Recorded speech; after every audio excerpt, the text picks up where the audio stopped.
Assalamualaikum warahmatullahi wabarakatuh. Perkenalkan, nama saya Siti Mu'alimah, Prodi PAI dari kelas 1C.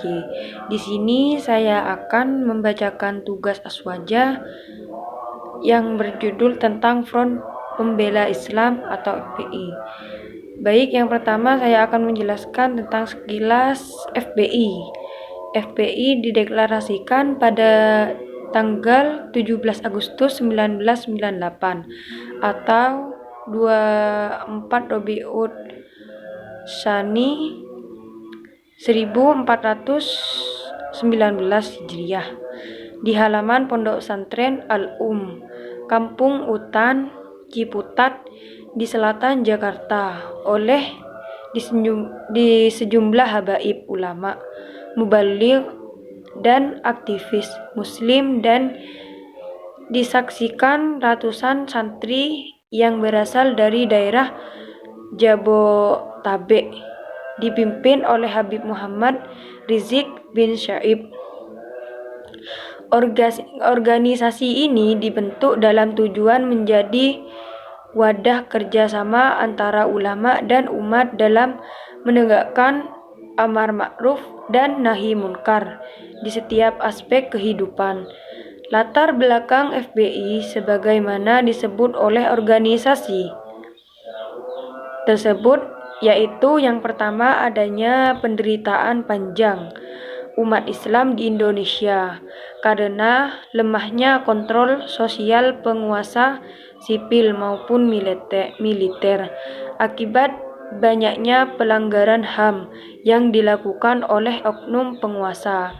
Yang kedua, adanya kemungkaran dan kemaksiatan yang semakin merajalela di seluruh sektor kehidupan. Dan yang ketiga, adanya kewajiban untuk menjaga dan mempertahankan harkat dan martabat Islam serta umat Islam.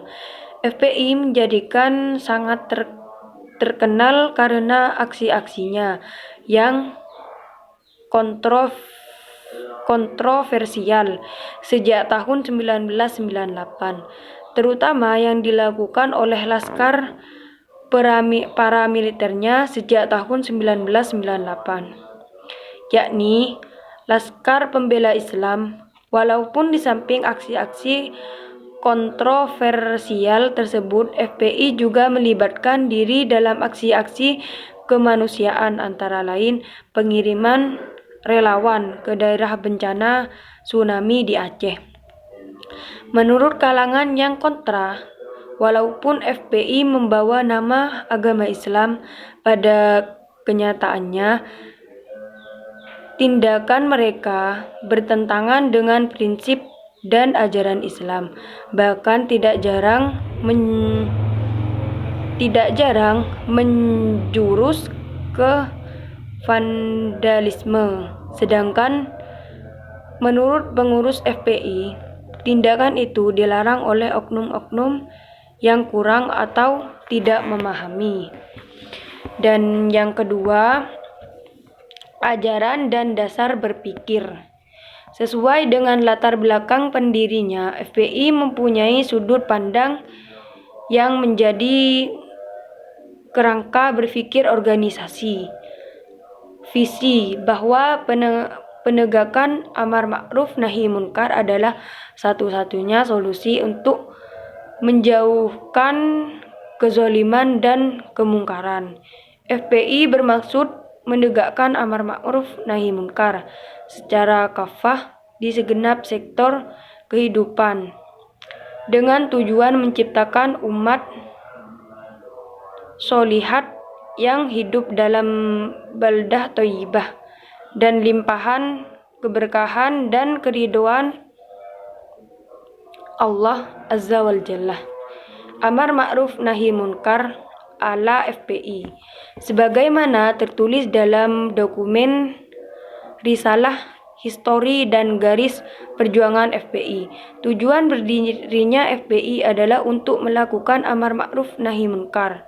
Menurut risalah tersebut, amar ma'ruf nahi munkar adalah perintah untuk melakukan segala perkara yang baik menurut hukum syarak dan hukum akal. Sedangkan nahi munkar adalah mencegah setiap kejahatan atau kemungkaran, yakni setiap perkara yang dianggap buruk oleh syarak dan hukum akal.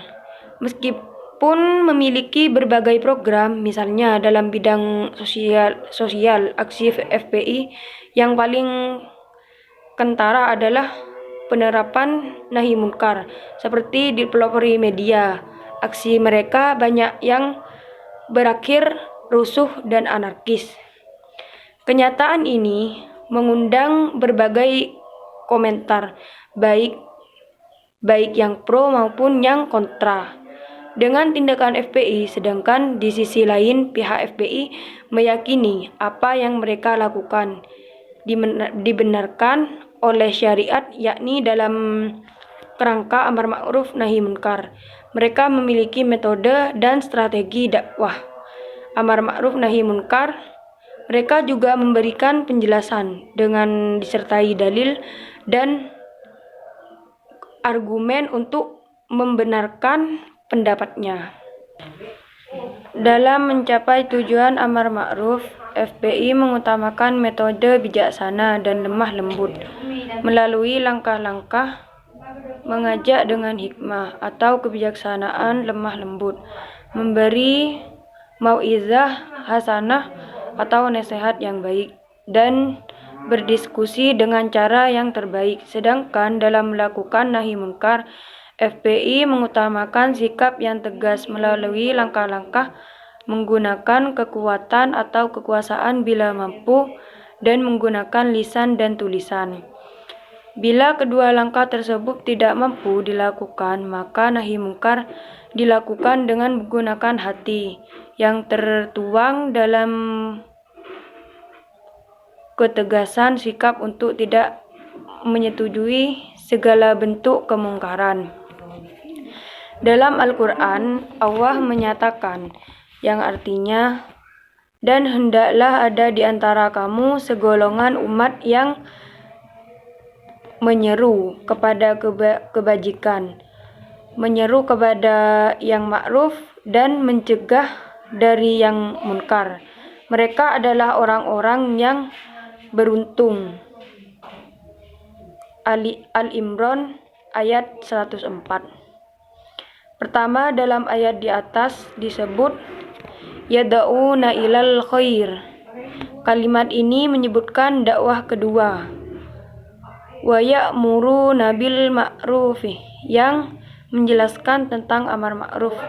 Ketiga, wa yanhauna 'anil munkar, yang menyebutkan nahi munkar.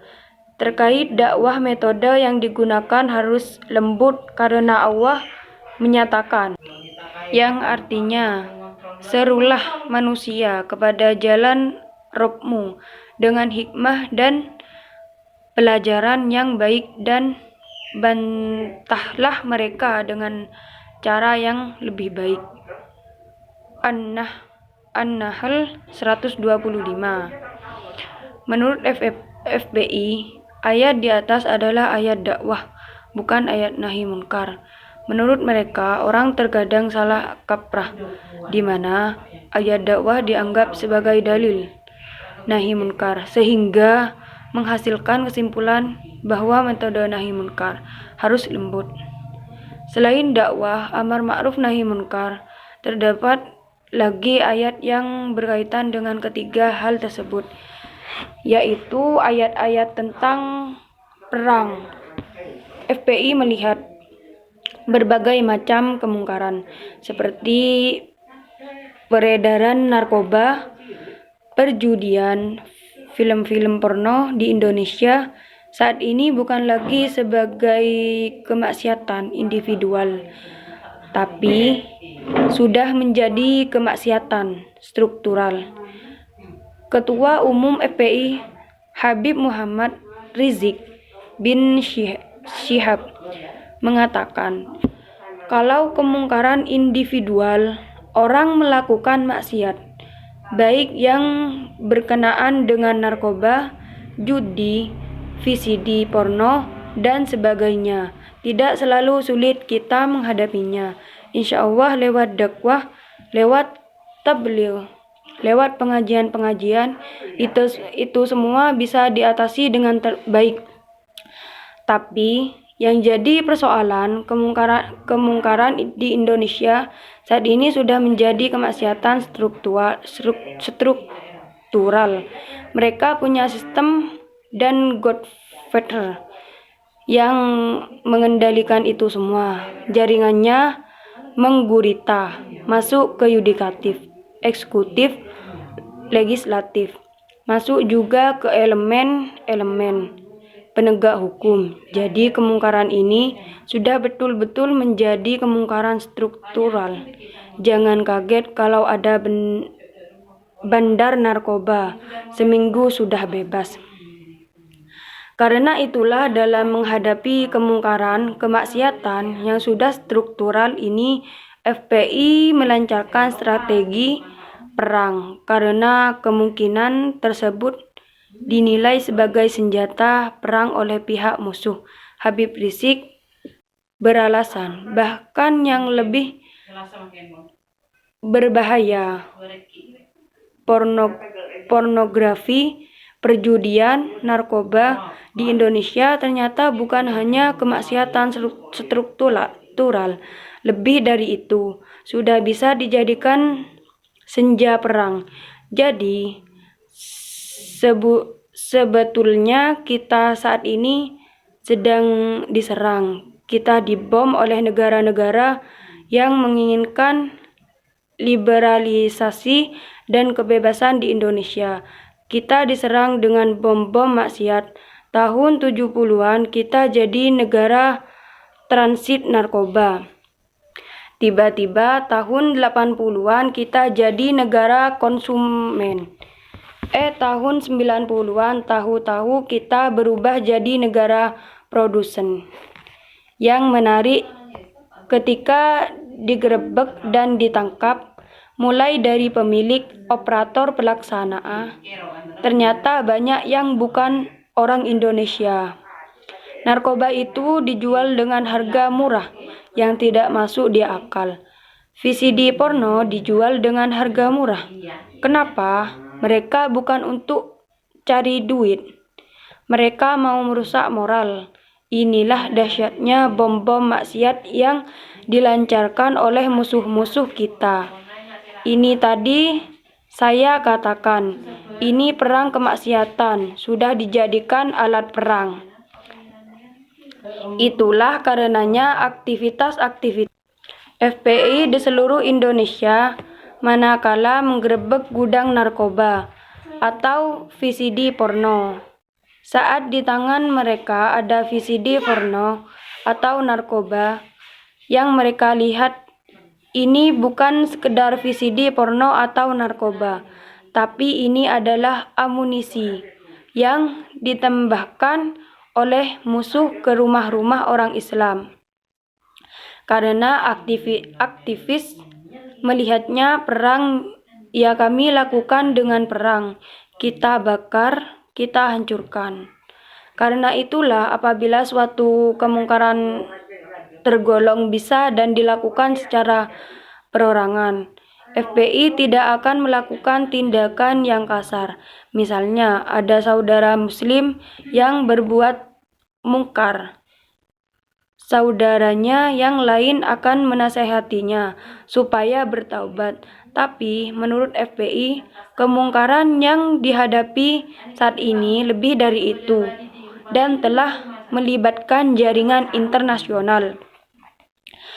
Dalam perkembangannya, ada perbedaan pola respon FPI terhadap permasalahan kemungkaran yang terjadi. Penekanan strategi aksi juga berbeda-beda.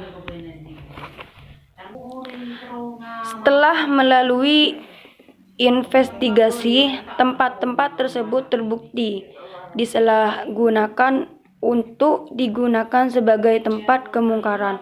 FPI akan melayangkan surat peringatan baik kepada pemilik usaha maupun kepolisian terdekat. Mereka diberi daylight jika sampai pada waktu yang telah disebutkan sebelum ada tindakan baik dari pemilik usaha maupun kepolisian, baru FPI akan melakukan sweeping atau penggerebekan. Perbedaan metode dakwah amar ma'ruf dan nahi munkar. Seperti telah dijelaskan menurut FPI, dakwah harus lembut, amar ma'ruf harus tegas, nahi munkar harus keras. Kesimpulan bahwa dakwah harus lembut diambil dari ayat yang artinya, serulah manusia kepada jalan Rabb-mu dengan hikmah dan pelajaran yang baik, dan bantahlah mereka dengan cara yang lebih baik. Sesungguhnya Rabb-mu dialah yang lebih mengetahui tentang siapa yang tersesat dari jalannya, dan dialah yang lebih mengetahui orang-orang yang mendapat penjuluk. Quran Surat An-Nahl ayat 125. Sedang secara umum, makna keras mencakup berbagai aspek dan bentuknya, berupa intonasi suara yang kasar dalam